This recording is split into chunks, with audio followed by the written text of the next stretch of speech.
ان شہیدوں کے خون کے لیے حصول انصاف کی جنگ جو ہم نے لڑی ہے، ہماری تحریک نے لڑی ہے، تحریک کے کارکنان نے لڑی ہے، شاید پاکستان کی اس طویل زندگی کے عرصے میں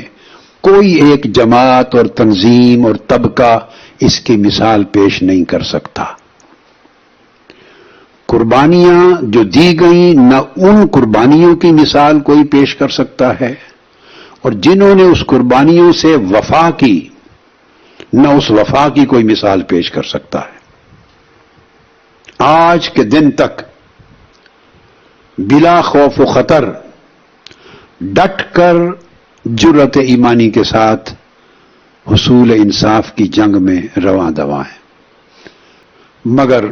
اس ملک کے نظام کے حوالے سے جو چیز انتہائی افسوسناک ہے وہ یہ کہ حصول انصاف کی جنگ میں، پرامن اور قانونی جنگ میں، جہاں ہم 17 جون کو کھڑے تھے، میں قوم کو میڈیا کی وساطت سے بتانا چاہتا ہوں، ہم آج 5 سال گزر جانے کے بعد بھی وہیں کھڑے ہیں، اور قوم کو معلوم ہے، میڈیا کو معلوم ہے، ساری قوم اس بات سے باخبر ہے کہ ہم نے کوئی کسر اٹھا نہیں رکھی۔ جب تک ہم عدالتوں میں نہیں داخل ہوئے تھے اپنے مقدمے کو لے کر، عدالت عالیہ میں، ہائی کورٹ میں، سپریم کورٹ میں، عدالت عظمیٰ میں، جب تک ہم ان انسٹیٹیوشنز میں جہاں عدل فراہم کیا جاتا ہے نہیں گئے تھے، ہم نے سڑکوں پر احتجاج کیے، اور 2 سے 3 سال تک اتنے بڑے احتجاج کیے، ریلیز کی، اسلام آباد سے لے کر پاکستان کے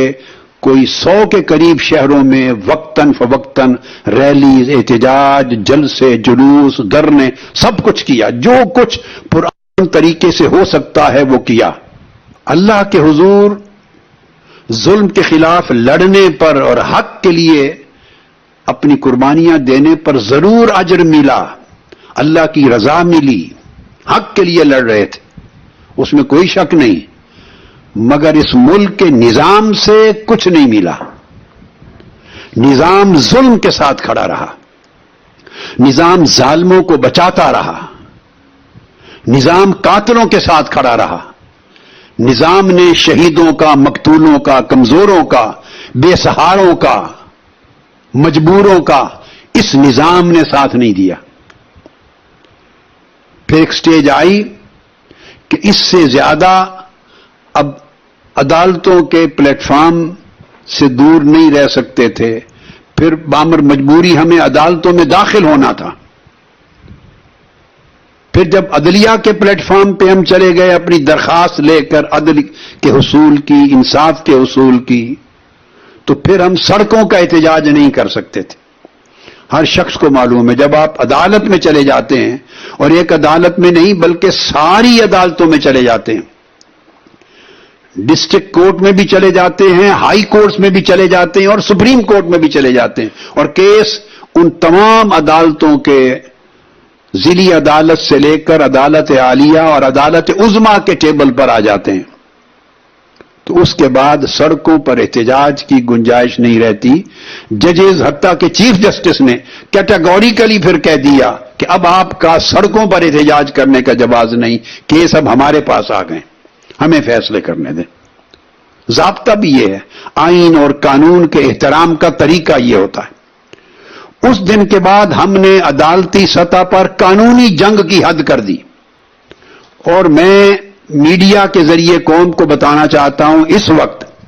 استغاثہ کیس جو چل رہا ہے دہشت گردی کے میٹر پر لاہور کی عدالت میں، ان 2 مقدمات کو میں چھوڑ کر کہہ رہا ہوں، اسی کیس ماڈل ٹاؤن کے ثانیہ کے کیس کے سلسلے میں ہم high court, Lahore high court اور سپریم کورٹ آف پاکستان میں 8 اپیلوں میں گئے ہوئے ہیں، 8 اپیلوں میں۔ میں میڈیا کے ذریعے دہرا کر یہ بات کہنا چاہتا ہوں کہ ہماری 8 اپیلیں زیر سماعت پڑی ہیں۔ تیسری بار پھر دہرانا چاہتا ہوں، پچھلے سالوں سے